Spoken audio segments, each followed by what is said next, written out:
Good evening and welcome to Scotland at 7 here on Broadcasting Scotland. My name's Kenny McBride and I'm joined this evening by two excellent guests. Firstly by organic farmer and former SNP MEP Heather Anderson. Heather, how are you doing today? I'm very well, thank you. Excellent. And on the other side we have the MP for... Oh, sorry. And on the other side of me, we have the MP for Edinburgh North and Leith and SNP Shadow Spokesperson on Environment, Food and Rural Affairs, Deirdre Brock. Deirdre, how are you? Hi there. Good, thanks. Thanks very much. Excellent. Well, we are here to talk all about food, Brexit and the internal market bill that's on the agenda just now. But first, we're going to just run down the news headlines for today. And we start, as we always do, with our coronavirus update. As of 2 p.m. today, a total of 668,590 people in Scotland have been tested through NHS Scotland labs and UK Government regional testing centres. Of these, 646,376 were confirmed negative, 22,214 were positive. There were 175 new confirmed cases of COVID-19 in Scotland today, but thankfully another day with no new reported deaths. This will of course be an underestimate of the total number of cases, as not everyone with the virus will display symptoms and not everyone will necessarily get themselves tested. As always, we urge you, if you are showing symptoms of any kind, please do book a test as quickly as you can. Of the people who have tested positive, there were 269 people in hospital last night, 8 of whom were in intensive care. And the number of patients in Scotland who have died from complications caused by the coronavirus infection now stands at 2,499. This number only includes those who have died in hospital having received a positive test for the virus. The latest UK daily figures available show 41,614 patients who tested positive for COVID-19 have sadly died from their illness, an increase of 6 since yesterday. This number refers to deaths in all settings, not just those in hospitals. And just before I go any further, if you'd like to join the conversation here, you can do so on Twitter by following us at Broadcast Scot and using the hashtag Scotland@7. That's hashtag ScotlandAT and the number 7. And as you can see, we'll be flashing some of those tweets up on the screen as we go through the show. But in other news today, restrictions on meetings in indoor household settings are to be extended to people living in Lanarkshire following a rise in coronavirus cases in the area. The restrictions, recommended by the National Incident Management Team chaired by Public Health Scotland, will apply to people living in or visiting the North and South Lanarkshire local authority areas and will be reviewed in 7 days. Since 4th of September, 205 positive cases of COVID-19 have been identified by Test and Protect in Lanarkshire. The restrictions on indoor household gatherings will apply from midnight tonight and will be the same as for those already in place for people living in Glasgow City, East Renfrewshire, Renfrewshire, East Dunbartonshire and West Dunbartonshire.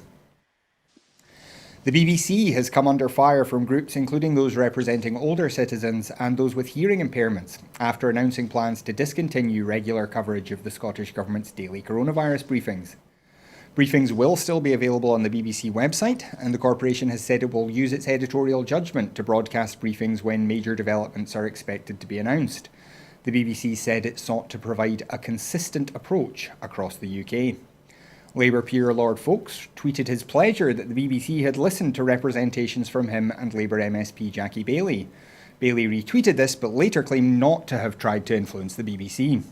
Successive Scottish Tory leaders have also complained about the routine broadcasting of the briefings. The cross-party Tory Majority Treasury Committee of the House of Commons has published a report calling on Chancellor Rishi Sunak to reconsider his plan to end the furlough scheme next month.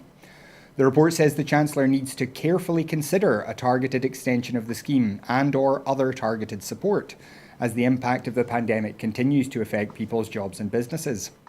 The publication follows months of campaigning by opposition parties and others who warned that prematurely ending the scheme could lead to a jobs apocalypse and encouraged the Chancellor to follow Germany, France, Ireland and others in extending the scheme well into next year, if not beyond.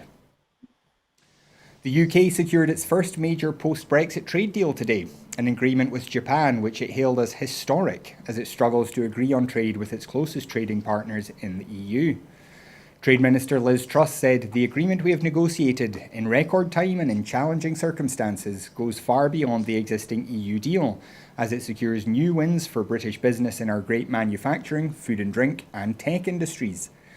The deal had been widely seen as one of the easiest within reach for London, based largely on the EU-Japan agreement which covers the UK until the end of December, when the Brexit transition period ends. The UK economy recovered half of its COVID-19 crash by the end of July, helped by pubs and restaurants reopening from lockdown. But the bounce back is expected to slow as job losses mount and Brexit tensions rise. After shrinking by a record 20% in the second quarter, output expanded by 6.6% of July, slower than June's monthly rate, the Office for National Statistics said today. Economists had expected growth of 6.7%. The economy remains 12% smaller than its level in February before the pandemic hit the UK. The UK economy suffered the sharpest second quarter fall of any G7 nation in that April to June period. SNP MP Marion Fellows today called on the UK government to set a date in stone for the review into the Post Office Horizon scandal. In July, Minister Paul Scully MP said a chair would be appointed for the inquiry in time for it to begin in September. But Post Office Limited CEO Nick Reed recently told sub-postmasters that the inquiry would not begin until later in the autumn. Flaws in the Post Office's IT system, Horizon, saw sub-postmasters blamed for accounting errors, leading to bankruptcies and even prison sentences. Problems with the software were first reported in the year 2000, but it took until 2013 for the Post Office to accept this. Scottish universities are being invited to bid for funds under a new government grant scheme to improve and grow existing joint research projects within three major Asian countries, India, Japan and Pakistan. Higher Education Minister Richard Lochhead said the new £45,000 Scotland Asia Partnerships Higher Education Research Fund, or SAPPHIRE Fund, will have a strong focus on economic and social recovery from the coronavirus pandemic, as well as on a global transition to net zero carbon emissions. And finally, a new poll by Survation shows support for independence continues to be the majority opinion in Scotland, with 53% of voters saying they would vote yes in a referendum once don't knows are excluded.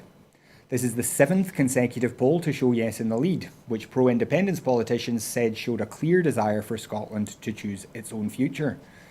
The poll also shows the SNP on 53% for the constituency ballot in next year's Holyrood election, and the Greens expected to be the only opposition party to gain seats.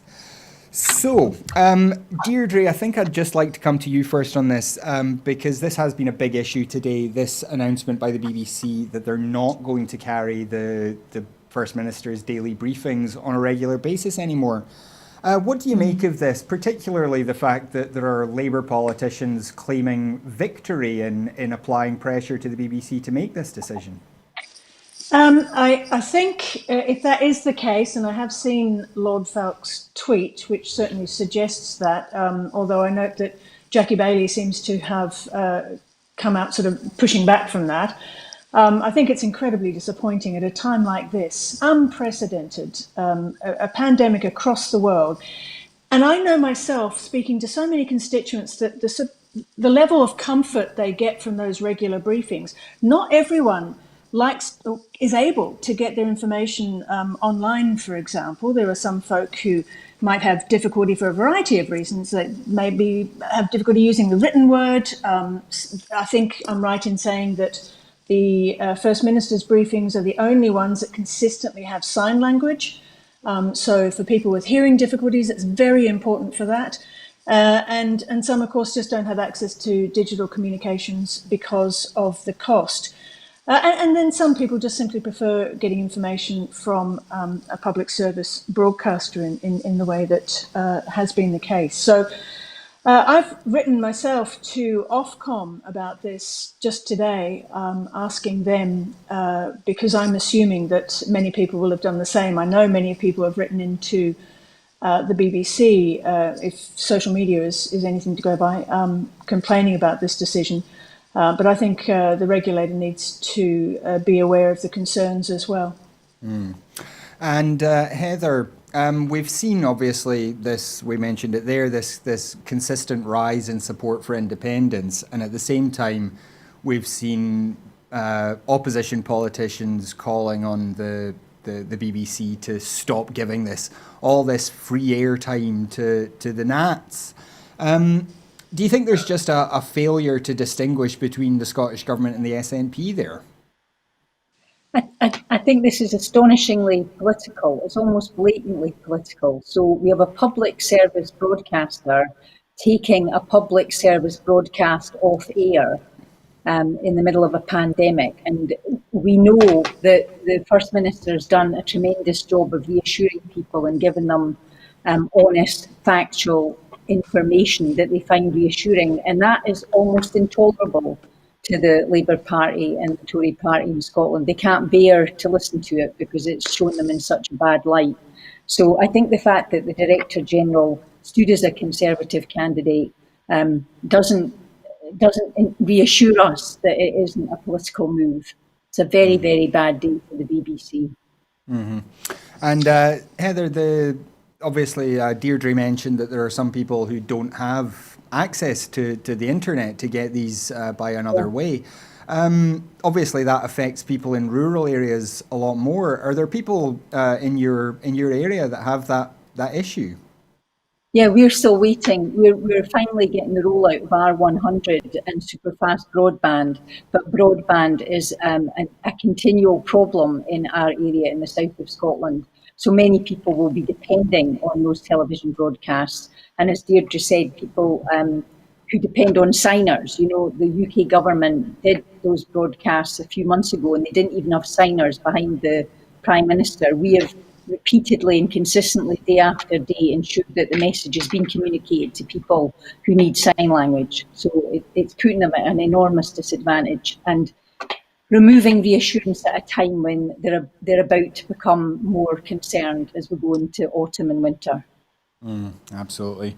On that note, actually, I was talking to a family member recently who was not very happy about our accessibility for people with hearing impairments here. So if there is anybody out there who would be interested in helping Broadcasting Scotland with signing and or subtitling, we would absolutely love to hear from you. But we will move on now and talk about food, which is the main reason that we have Heather and Deirdre with us here today. And clearly Brexit is going to have an impact on all sorts of factors, but one of the really big ones is food. The Common Agricultural Policy, the Common Fisheries Policy are huge parts of the EU infrastructure, and withdrawing from those and moving towards a UK only model of these things is going to cause big changes. So Deirdre, I think if I could come to you first on this, what do you think are the biggest threats to Scottish food and drink from the process of leaving the EU? Where do you start? I was looking through some information that was sent to me by the Food and Drink Federation UK, actually. And this is in July 2020. It's an updated piece, and it's future UK-EU trade questions for the UK government for the end of the transition period. So just 6 months before we finally, if you like, leave the EU and finish that transition period. So these are such basic questions that the Food and Drink Federation still hadn't had answers for just 6 months before that. So things like what types of products of animal origin can be imported or exported? Will export health certificates be required? Will companies be able to apply electronically for EHCs? When an EHC is signed, who is it given to? When does the information need to be submitted and how far in advance of arrival at the border? And so on and so on. There are 50 questions. Now, hopefully some of those have been answered in the intervening weeks, but I think it's extraordinary that any government that can call itself in any way responsible can leave its businesses dangling like this with no real answers. It's just disgraceful. I shudder to think about all the difficulties that those many businesses that have been doing so well in Scotland. Our food and drink produce is just becoming better and better known across the world, in part due to the Scottish Government's efforts, of course, but also simply because of the sheer quality of the goods that we produce and are able to market, and our reputation for quality. So yes, Brexit's I mean, there is just so many things that are difficult about this. And the fact that we still don't have any clear idea of what our trading partnership will be with our largest and closest neighbour is stunning, really, that we're still at this point. Yeah, on that note, industry bodies were complaining recently that, for example, they'd said they needed information to plan labels for goods Yes. following Yep. the end of the transition period, and they said that deadline's been missed, and at the moment they're just not Yes. prepared at all for that transition. Well, I mean, Sorry, go even on. things like pallets. Sorry, Kenny, but just even things like pallets. The pallets we currently use in the UK, as I understand it, are not going to be usable by us in the future. Millions of these need to be replaced. Where is that happening? Who is producing these? Is the government on top of this? I have no confidence in the UK government, confidence at all. And Heather, to come to you now, you're a farmer yourself. You're in a farming community. How are people in that community reacting? Is this something that farmers are saying to you? You know, this is a problem, or is this something that is sneaking up on people? Well, I responded to a tweet from the National Farmers Union of Scotland today because I think they're still in denial. They were basically welcoming the UKIM because it was giving clarity about the internal market. And you think you're not understanding that not only are you going to lose subsidy, not only are you going to lose your export market, not only are you going to lose protection for your own goods, but this bill will actually prohibit us from procuring Scottish produce, labelling Scottish produce, giving any kind of protection or preferential treatment to our own produce. So I think the National Farmers Union is still pretending that it will be fine on the night and the Tories will bail them out, and it's just not going to happen. They're not realising. I was going to pick up the point from Deirdre. We have a South of Scotland Regional Steering Committee, which involves the 9 constituencies in the South of Scotland, the 8 local authorities. And last week we were talking about preparations for Brexit, and it's fair to say there are absolutely none. There's no preparations at the ports. There's no clarity about what paperwork will be provided, who will supply it, who will complete it. The Dutch have been recruiting and training customs officers for 2 years. We've done nothing. We don't even know if it's going to be environmental health that will produce the certificates of origin. So it was bad 6 months ago, but it's not any better. There are absolutely no preparations in place. And we're having another briefing on Sunday about what are the contingency plans, because we're getting no information from the UK government about how we export anything. It's a shambles that's just going to become a catastrophic crisis quite soon. On that question of exports, I mean, how big of a problem is that for the bulk of our farmers? We've heard, as I said, from Elaine White, that this is a huge problem for the Clyde Fishermen's Federation because so much of their produce goes to Spain and France. How big a problem is that for the rest of the agricultural industry in Scotland? It is absolutely enormous. Scotland is 1,500% self-sufficient in sheep and lamb. We export all of our lamb to the European Union. We're now looking at the possibility of a tariff of 50% on lamb. Now, a few months ago, Gove let slip that there would have to be a compensation scheme for farmers, and that's because we don't have an export market, so we will actually need to be paid to stop producing lamb. Now, Fergus Ewing has gone back to Gove and asked him to reinstate that offer, because what we're looking at now is not being able to export at all. I'm an organic farmer. There have been absolutely no agreements or discussions about organic equivalence on the 1st of January. So we won't be under the label organic. It won't be accepted as organic because there's been nothing done to make sure that in the European Union, like nothing. So it's terrifying. We're going to be looking at livestock sitting in, well, I don't want to be apocalyptic, but I don't know what we're going to do with the livestock that we normally export. because there's not a market. Well, let me turn back to Deirdre there. Deirdre, we've been hearing about this for a long time. Brexit has been on the agenda since mid 2016. Now you've been in Westminster that whole time. What is going wrong? Why is there not more preparation and more information coming out? Look, it's really hard not to see it very often just as incompetence from the UK government, ideology driving this forward rather than any sort of common sense or real knowledge of what they're trying to achieve or the harm that they're trying to prevent. It's incompetence, and as I say, there's just this determination, this get Brexit done, driving everything forward. And there's also, you see this all the time down in Westminster. You'll get a minister come up to the dispatch box and tell you that you are wrong, that everything is okay, it will be all right, we've produced this action plan, and another action plan gets produced and promptly, falls away and we don't hear anything more about it.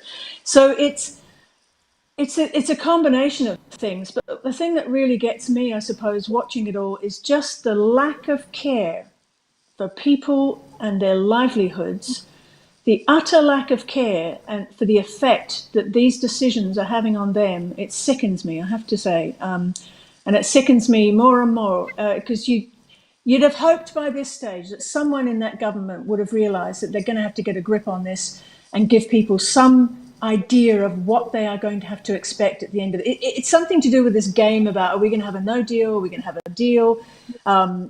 I've still got a sort of gut feeling that we're going to get some sort of deal at the end of this.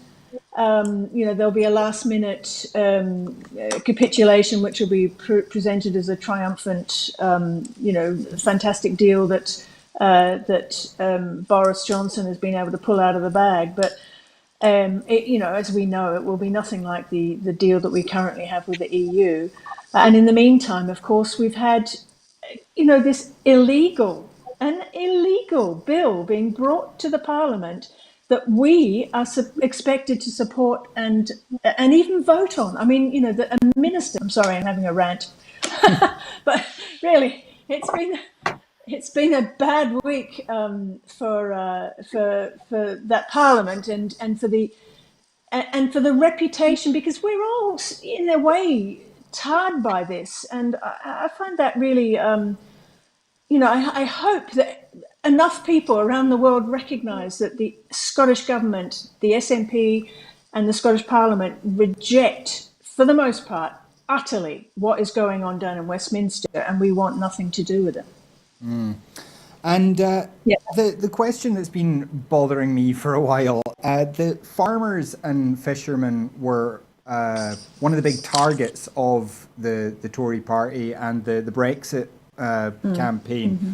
There were two groups that especially farmers have traditionally been a strong segment of the population for the Tory party.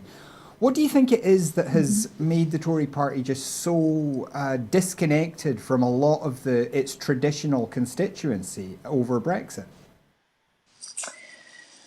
I think it's driven by right-wing. Extremely right-wing politicians. There are some who feel that there's a sort of small cohort at the top of the party who are driving this forward, and the rest of them are sort of being dragged along with it. I'll point to Sir Roger Gale, who is Tory to his bootstraps. He came out yesterday saying he would not vote for the Internal Market Bill. He will not vote for, a bill that disrespects an international treaty in this way and that breaks international law.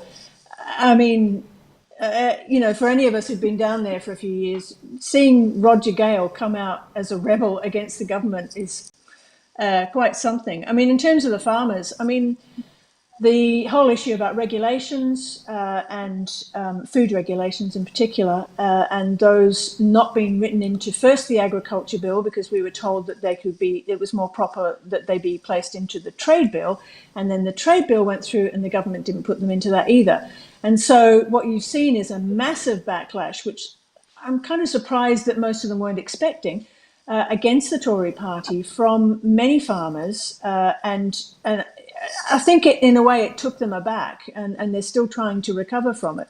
I mean, certainly the Scottish Tory, I know, I hear what's being said about the NFUS from Heather, but I still think, we're still seeing a backlash going on about that. I'm kind of surprised to hear that they're saying that about the internal market bill, because consistently, while they've said they recognise there should be common frameworks across the UK, that have been operating for many years with Europe, with the EU, they have always said that the elements within that need to be agreed by the four nations, not merely that the four nations simply be consulted on by the Secretary of State. And that's been a consistent position. So I'm quite surprised to hear that they're supporting the internal market bill in any way.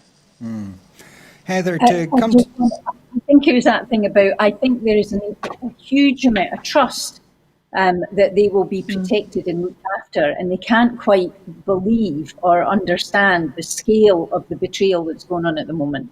And so in the response to the white paper, they're talking about agreement, because they haven't understood that agreement is no longer desirable or necessary. We're just going to be told what to do. So they're still in the old paradigm, but they think it will be fair and reasonable and there'll be debate, and they haven't understood that the Tories that they're dealing with are not the Tories they're used to dealing with. The Tory party's been hijacked. So nothing normal is happening in the discourse. And I think they're hanging on to a set of trusts and beliefs that all of us are having to realise aren't there. These are different people we're dealing with. We're dealing with people who are willing to breach international law, who have got no respect for devolution, who don't care about trade, that are going to sacrifice people's livelihoods for an ideology. We're all having to understand that we're in a completely different ballpark here. These are different people we're dealing with. Now, I know if anyone wants to. Oh, sorry. So no, I was go on, just going to Deirdre, say, if go on. anyone wants to have a slightly better understanding, perhaps a good way to get a further understanding of some of what's going on is looking at Carol Cadwallader's work on Cambridge Analytica and AIQ, and I mean she's been looking at some of what lies behind those very right-wing people pursuing that particular project at the top of the party. Definitely works. She's a Guardian journalist. And does a lot of work on social media. Yeah, we had Peter Gagan on talking about a lot of these issues as well a couple of weeks ago. Really worth checking out if you didn't catch that. Yep. But Heather, I think just the other thing, that there's not a rational conversation happening at the moment. So part of the reaction of the European Union is they're incredibly pragmatic, they're incredibly courteous. They think surely there will be a deal, because it is so not in the UK's interest not to have a deal. So they're also finding it difficult to comprehend the types of conversations that they're having, because it doesn't make any sense. It's really self-harming. The EU trade deal is 300 billion. The deal that was announced today with Japan is 15 billion. There's no comparison. 53% of everything we export goes to 43% of everything we export goes to the EU. We are jeopardising all of that. For what? Yeah. Doesn't make sense. On the internal market bill, Heather, we've heard a lot about how a lot of the problems are going to be if the British government decides to lower standards kind of unilaterally in order to facilitate trade deals. Are there other things about the internal market bill that are causing you a lot of concern just now? Yeah, we talked about this a few weeks ago, and the bill is much worse than we thought. So basically, the UK government will set the standards as low as they would like to, and we'll have to accept them. We will be prohibited from doing anything at all which can publicly procure Scottish produce, label Scottish produce, because any other business can say that's an extra burden on their business, so they don't need to put a made in Scotland stamp on it. It basically, the bits that are worrying me are in Section 7, it basically says that the UK government can prohibit what they call harmful or trade distorting subsidies. And agriculture isn't excluded. So the whole issue about the Scottish Government managing support for farmers is suddenly under threat, as far as I can see. You know, before Gove said agriculture wouldn't be covered by this bill, but there's nothing to exclude it. And what's happening in England is the DEFRA, the Department of Food and Environment Rural Affairs, are reducing the subsidy for farmers to zero over 7 years. Now, there's no way farmers in England can be having subsidy reduced to zero and they'll be happy with farmers in Scotland receiving subsidy. That would be seen as a trade distorting subsidy and then be prohibited under this Act, as far as I can see. Yep. So we're really at risk here. We won't be able to look after our farmers. And Deirdre, on the kind of politics of this, how receptive have the government been to the idea of amendments to the Internal Market Bill or negotiations of any kind to improve it? Well, if my experience on the Agriculture Bill, the experience of my colleagues Brendan O'Hara and Stephen Bonner on the Fisheries Bill, and certainly so we're halfway through the Environment Bill. Now, these are in, of course, devolved areas, but there are elements of that which we have a particular interest in. And in my experience, and particularly since this last Parliament came into being, they're not accepting any amendments at all. So I think it's 6 parties now have come into I'm hoping Labour. Last I heard, Labour was sitting on the fence about it, but was coming in to, deplore the Internal Market Bill, and we were going to join forces in the Westminster Parliament against it. But as I say, in my experience anyway, the chances of amending the bill are extremely slight, if not nil. And are there possibilities for any sort of judicial review on this, or it seems extraordinary that a bill can be published that takes a sledgehammer to the devolution settlement and threatens to breach international law, and it somehow can't be stopped by legal means. Is there any scope for anything like that? I was just thinking when Heather was talking about the fact that America now has come out, the US, Nancy Pelosi and other senior politicians over there, particularly Democrats, of course, have already come out saying there will be no US-UK trade deal if the UK continues down this path of illegality and not respecting the Good Friday Agreement particularly. You can't really understand where the UK government's coming from in this. I mean, surely, I go back to my point about maybe they just have been a bit taken aback by the reaction. It's hard to know sometimes. There's that whole sort of thing with this government with Boris Johnson and Dominic Cummings and Gove, the Linton Crosby, their advisor, Australian, I'm sorry to say, who is constantly throwing dead cats on the table, a sort of strategy that they have of trying to distract people from what's actually happening. And you wonder whether they're going to down and find some way through this, because surely what they do not want is a Joe Biden, who's an Irish American, and we're all hoping will take the presidency later this year, coming into position and then just ending any possibility of any sorts of this glorious trade deal that they think they're going to be getting with the US, and which will in some way compensate us for the loss of much of what we enjoy with the EU market at the moment. Now, Deirdre, I do want to talk a wee bit about the kind of other side of this coin, because the SNP for years, for as long as I can remember, has had really significant problems with the common fisheries policy. Is there maybe a bright side to all this, that leaving the EU does let us approach the fishing industry in a different way? I mean, look, the one thing that I think we would all recognise is that we're hoping, everyone would be hoping, that some additional quota might be available for fishers once out of the CFP, and if we have some sort of deal with Europe and we start having these annual negotiations, which is what the sort of vision that the UK government have.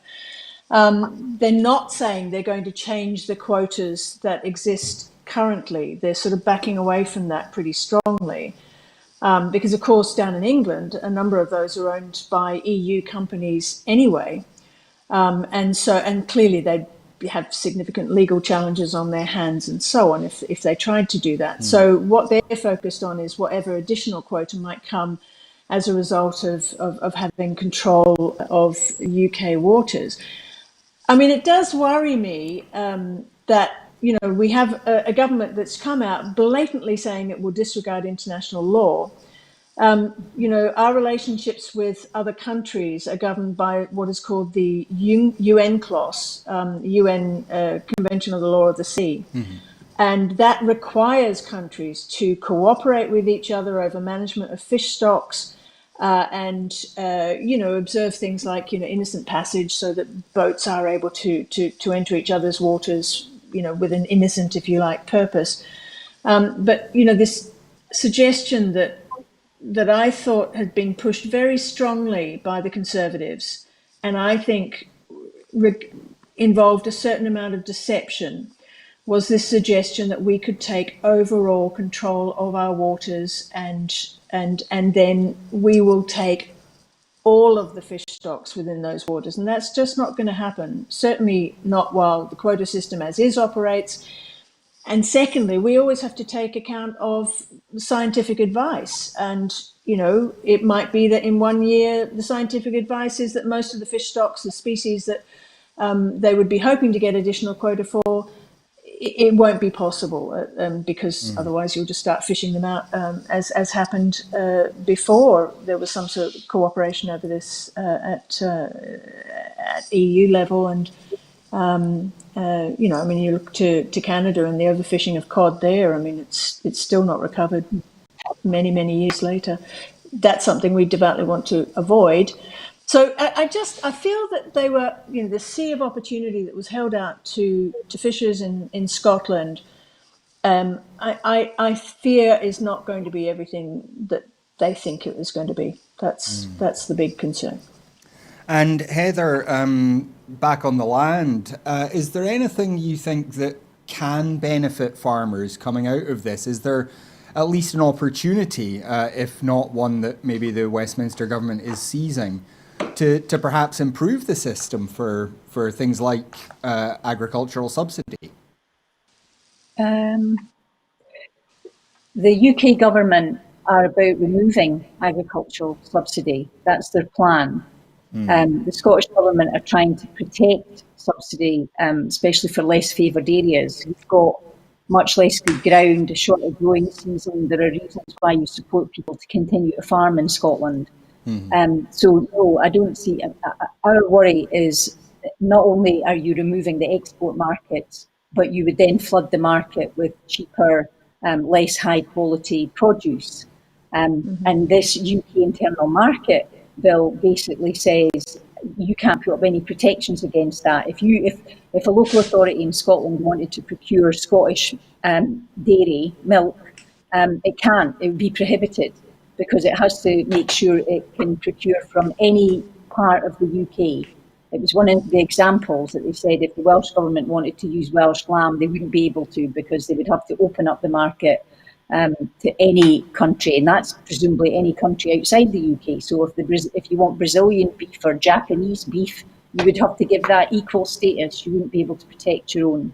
So I don't see anything positive for farmers in the current arrangement. I think in an independent Scotland, what we would be doing is looking at land management. 42% of our land mass is given over to deer. Mismanagement, if you'd like to call it, in some cases. So how do we use our land? What do we produce on our land? How do we feed our people well? how do we ensure that we end food poverty and sustain our population? How do we give young kids the right to food? There's a huge amount we could do as an independent nation working with the European Union to transform our food system. The main drive in Europe at the moment is the Farm to Fork initiative, which is about protecting small farms, supporting small supply chains, promoting local food. So once we get past this disaster and become an independent nation and rejoin the European Union, there's a huge world of opportunity there for doing food differently. But there's nothing for us in this current cul-de-sac of Brexit Britain. Heather, you have segued beautifully into my next question, because I was going to ask, if Scotland were to vote for independence next year, as we're being told we will be able to, and then we go back into the EU, presumably in a few years after that, how much leverage does a small country like Scotland have when it comes to discussing things like changes to the CAP and the CFP? Exactly the same as big countries. So every country in the European Union has the same power. They've got one vote. So that's what people don't understand about the European Union. It's not that the big countries take charge. It's that every country has a right of veto. The whole way the European Union works is about consensus building, moving everybody forward at the same time, dealing with all the countries equitably. It couldn't be further away from the union we're in, where if you've got more votes, you could do what you like to anybody else. So it's a consensual arrangement. It's equal power shared. So there's sovereign countries who share power between them, and each of them have got the same amount of power. We'd have the same power as Germany or France. Mm-hmm. And do you think there is an appetite in the EU just now for any renegotiation of these things? Is that something where Scotland would have natural allies? Back in January, all the discussions about the Green Deal and developing Farm to Fork and transforming the Common Agricultural Policy. So that was very clearly the direction of travel. That was why it was so distressing to get taken out at that point, because significant things are happening. So there's a huge amount of interest in how we produce food in Europe, how we produce this food sustainably, and how we feed people well. That's the agenda. That's what the Farm to Fork agenda is.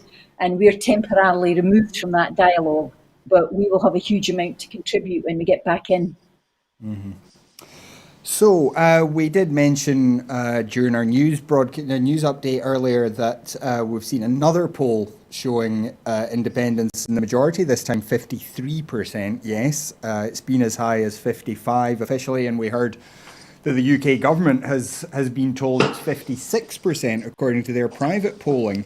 So, Deirdre, sorry, on this question, how much of this stuff on the internal market do you think, and all the other kind of mistreatment of the Scottish government and Scotland throughout this whole process, how much of that do you think is in response to the rising tide of support for independence? I think for a long time it seemed to me that yes, when the 56 of us went down, they recognised that there was something happening up in Scotland and perhaps it needed to be addressed. But then Brexit came along and that sort of took their attention. And now, with polls going up year on year of people seeing how Scotland was treated down in Westminster to a much greater extent than happened before. I mean, I've lost count of the number of people who came up to me and said, I never used to watch Parliament on TV and I watch it now all the time, and it's terrible how you are spoken to. And, I don't think they didn't quite wake up to the impact that the much greater number of us down there would have, and the much greater interest people therefore took in what was happening in that Westminster Parliament, and how little they liked what they saw. So I think really this is they've been so caught up in Brexit, they've now suddenly woken up with a start to what's happening. What they keep doing is, in effect, trying to bully Scotland, the Scottish government, the MPs, into doing what they think we should be doing. And they just don't seem to realise that more and more people are waking up in Scotland to what they're like, the control that Westminster has over so much of our lives here, and they don't like it. And I think, yeah, so I mean, and now, of course, we've had the briefings, the COVID crisis, and, you know, I mean, even people like Piers Morgan acknowledging how impressive the First Minister has been in her handling of this, and placing her, you know, in the same level, if you like, as Angela Merkel and Jacinda Ardern from New Zealand, perhaps telling that they're all women. But I think it's I mean, it's one of the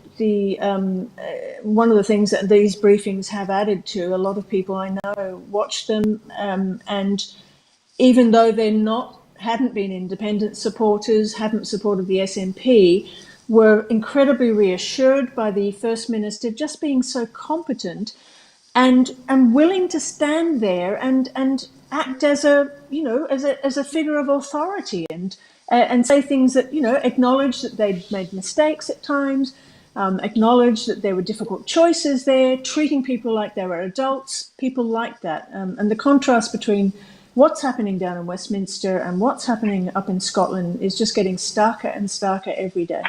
And Heather, what about you? I mean, the south of Scotland and rural Scotland more generally have been some of the hardest ground for the SNP and the independence movement. What kind of changes are you seeing in your area in terms of support for independence, particularly amongst farmers? I think the last time there were two unions on offer, and now there's one. So there's either the United Kingdom or the European Union. And I was walking around with somebody earlier this week who I would have taken as a completely straight up Conservative voter. We were looking at forestry plans that were going on around here. And he said, "How long will it take us to get back?" And I said, "To the car." And he said, "No, Europe." So it's this kind of thing. And he was saying, it won't take long, will it? Because we comply in there and we meet all the conditions. And I said, absolutely. You know, we can become an accession state on the 1st of January, 1 minute past midnight on the 1st of January. And he said, what about Spain? And I said, there isn't a problem with Spain. So it's that interesting thing of people have moved significantly down here, and the whole issue of Brexit and how they see themselves in the world as part of Europe is quite important. I think the other thing that's happening is many of the traditional Scottish Tories are frankly humiliated by Boris Johnson. You know, it's a bit like having a very drunk uncle at a wedding saying, "Oh my God, there he goes." You know, we all had to sit through that ridiculous presentation on the moonshot, which was totally fictitious. You know, it's like when he said he liked painting buses. It was just a distraction to get everybody to talk about something that was untrue. So I think it's not just that Europe is saner and Nicola Sturgeon is completely trusted. It's that the UK is an embarrassment. The Westminster government is an international embarrassment at the moment. It's been described openly as a rogue state. I mean, they have fallen a very long way. And as we look towards the future, kind of not just around independence, but just generally, farming obviously has a big role to play in the climate debate. We know that a lot of environmental activists would recommend smaller farms, more regenerative farming, more organic farming. Is that something that you think Scotland can achieve within the UK, or is that something that needs independence to really drive that kind of change? Well, certainly in Scotland, we've got a 1.5 group working with farmers and scientists to look at how we can farm in a way that mitigates climate change and protects soil carbon. You know, so we've got the best scientists in the world here looking at how we can do things differently. So there's a lot of collaboration and thinking about how we could farm differently. We've got a UK government who haven't been particularly supportive of supporting renewables and sustainable agriculture. So obviously, as an independent European state, we'll be in a much better position to accelerate that work. But yeah, we could farm to save the planet easily.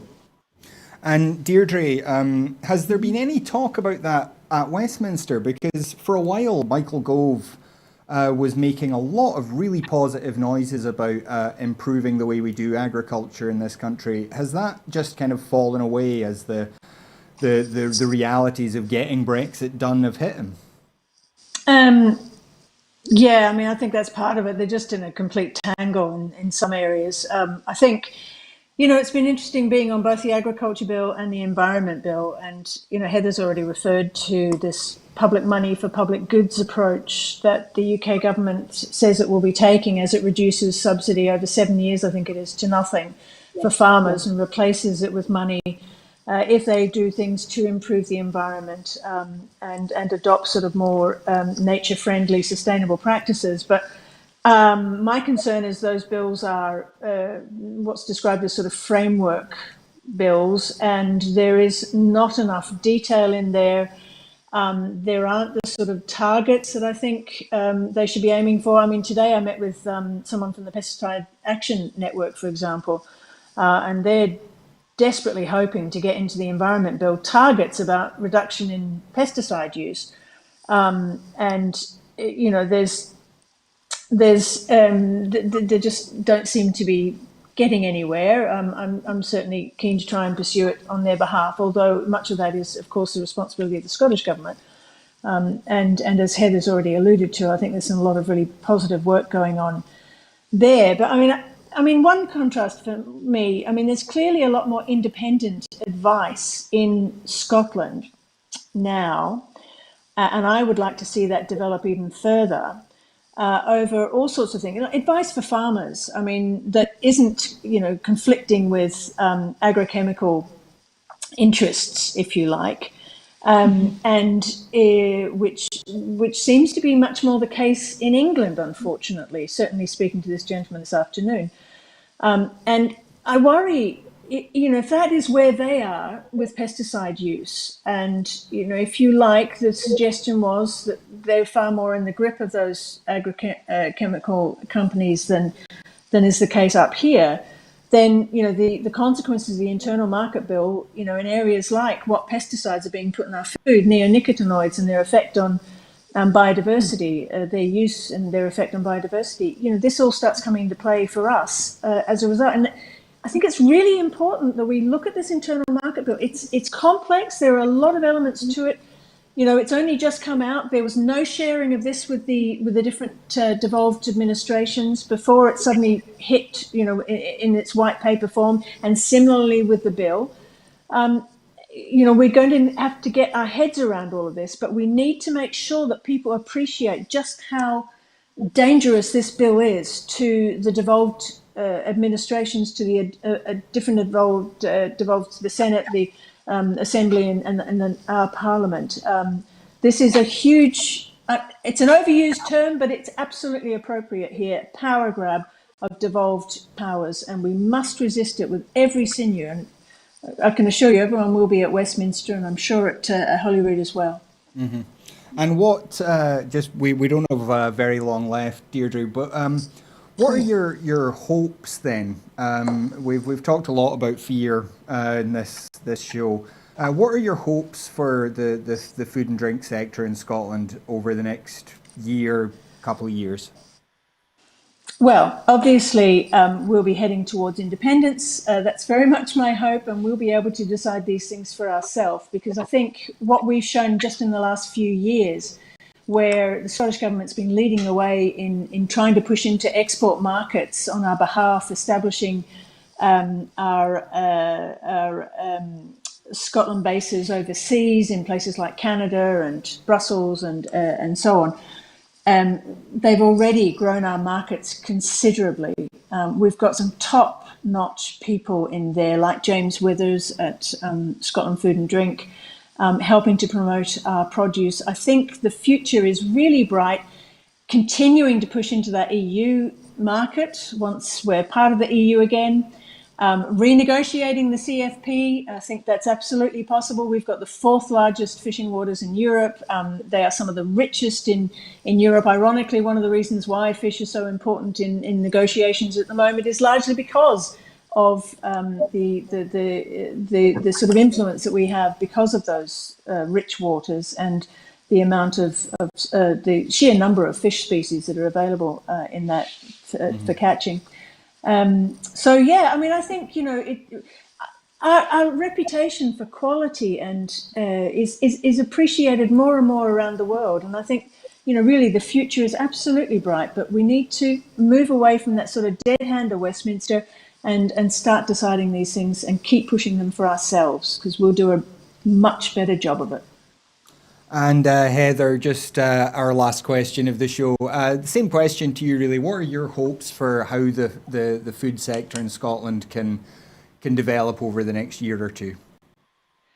I think we're just incorporating the UN rights of the child into Scots law. So I think that whole rights-based agenda is really important. So we've got movements towards regional land use strategies, thinking coherently about how we use our land and what we produce on our land.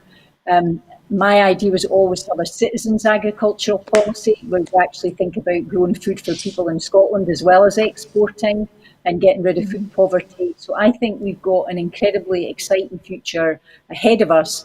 We just need to get out of the shackles and the death throes of empire that we're in at the moment, and get on and make our new country and start doing that on the 1st of January and win that election and get our independence and get on and build the country we want to live in.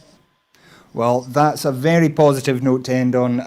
Well, I know it's been not the most cheerful show we've done in a while, but I would like to thank Deirdre Brock and Heather Anderson very much for joining us. It's been a pleasure hearing from both of you, and I hope you'll both come back to talk more about it in future. But that is all we have time for tonight. So as I say, thank you to Deirdre and Heather, and thank you to you at home for joining us as well. We talked a bit earlier about the BBC. We've heard a number of people talking today about cancelling their licence fees as well in protest. Now we have a place you can put some of that money that you'll save from not paying for your TV licence.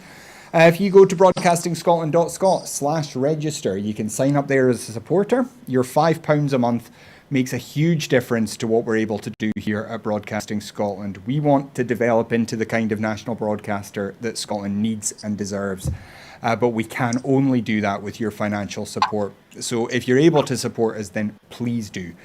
If you're not able to support us financially, you can still make a big difference for us. The shows will always be free to view online, so do please keep watching. But also follow us on Twitter at BroadcastScot. Find our Facebook page, that's facebook.com/broadcastscot, or just search Broadcasting Scotland on the app. You can just search Broadcasting Scotland on the YouTube app as well for our channel there. And subscribe to the channel there. Click the bell icon so you're notified when new videos come out.